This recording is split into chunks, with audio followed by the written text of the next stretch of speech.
Bonjour tout le monde, bienvenue dans cette vidéo. Je vais vous présenter deux techniques puissantes pour apprendre à relativiser. Surtout si vous vous sentez bloqué dans une situation sans réussir à prendre du recul. Peut-être que vous vous sentez dépassé par votre travail ou alors que vous venez de vous faire licencier et vous n'arrivez pas à accepter la situation, ce que je comprends tout à fait.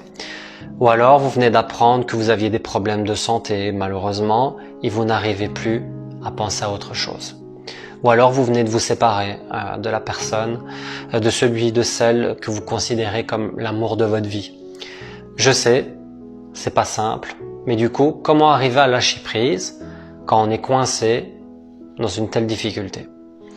Le souci, c'est que nos problèmes personnels, ils prennent en fait toute la place et c'est ça qui nous empêche de sortir du coup la tête hors de l'eau. Pour y arriver, il faut donc premièrement, c'est prendre de la hauteur. Comment? Vous pouvez le faire avec un simple exercice de visualisation.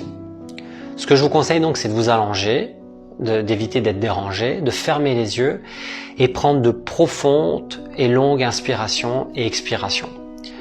Vous verrez rapidement, vous vous sentirez déjà beaucoup plus détendu. Ensuite, l'objectif c'est de visualiser en train de vous soulever et d'aller jusqu'au plafond, d'observer la maison, votre appartement, l'observer sous un angle différent, les détails, etc.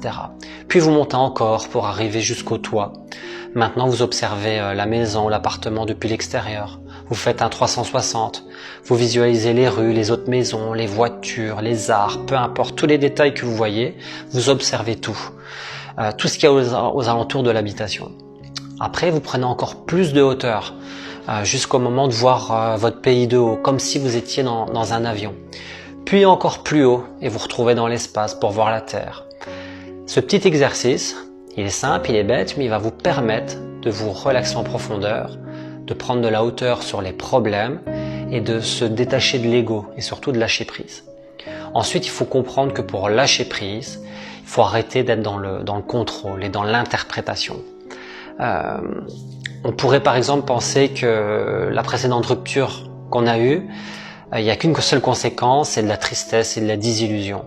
Mais avec le recul, on se rend compte que cette fin, en fait, c'est le début d'une autre histoire. Ou peut-être qu'on peut se rendre compte qu'on acceptait plein de choses avant, mais qui ne nous convenaient absolument pas. Ou qu'on vivait dans une relation basée sur de la dépendance affective, plus que de l'amour. Ou peut-être, simplement, le fait de se dire on rencontrera quelqu'un de mieux, qui nous correspondra mieux, avec qui on sera encore plus heureux. Même si c'est dur, je l'avoue sur le moment, il faut essayer de faire confiance à l'univers. Prendre cela comme une expérience, afin de savoir que pour la prochaine fois ce qu'on veut, ce qu'on ne veut plus.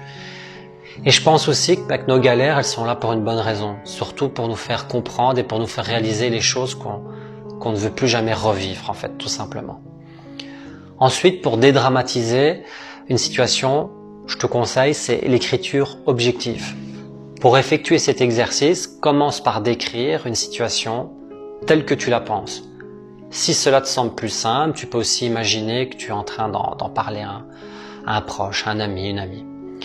Durant la première phase de cette écriture, n'hésite pas à détailler toutes les émotions que tu ressens. Lâche-toi, réfléchis pas, laisse-toi totalement aller dans ce que tu veux écrire. Et ensuite, relis-toi. Dans la plupart des cas, tu te rendras compte qu'en fait, tu as dramatisé les choses. Car lorsqu'il s'agit de parler d'un événement difficile, quelque chose qui nous tracasse, la majorité d'entre nous, on va succomber, mais vraiment à totalement de l'exagération.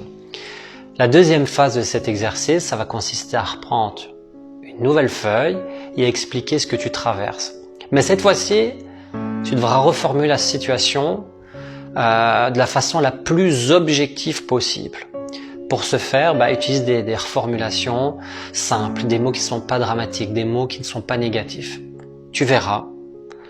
Ce rapide exercice, il va te permettre de poser des mots et expulser des émotions négatives, de la colère, de te sentir plus apaisé, de voir les choses sous un angle plus objectif et moins tragique. Et surtout réussir à relativiser. C'est ça la chose la plus importante. Merci d'avoir regardé cette vidéo. Si tu as aimé, je t'invite à t'abonner pour voir plus de contenu comme celui-ci par la suite. Je te souhaite plein de belles choses et moi je te dis à la prochaine.